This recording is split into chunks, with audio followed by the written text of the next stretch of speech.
in Davangere. The entire party, all the voters cutting across the party line. Thousands of workers have joined the Congress party today. All the minorities have decided one side. We will vote in favor of the Congress party, and even the other section also have decided the contribution of Mr. Shivshankarappa has been recognized and they wanted to pay him respect. Last 50 years he has protected Davangere, built Davangere. It is on the in the state map. It is a very important town.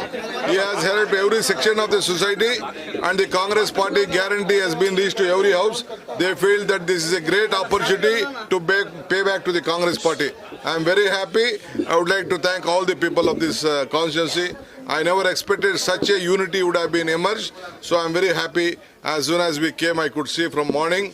We are very proud that the Congress party has been so well organized, well planned, and I thank all the section of the society. They are standing behind the Congress party, and the party will win hands down higher than what Mr. Shivshankarappa had won this election.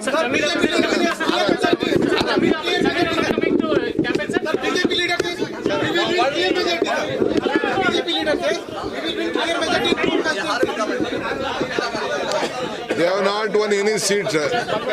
Why will they win this? They could not win the chief minister seat. Why will they win this?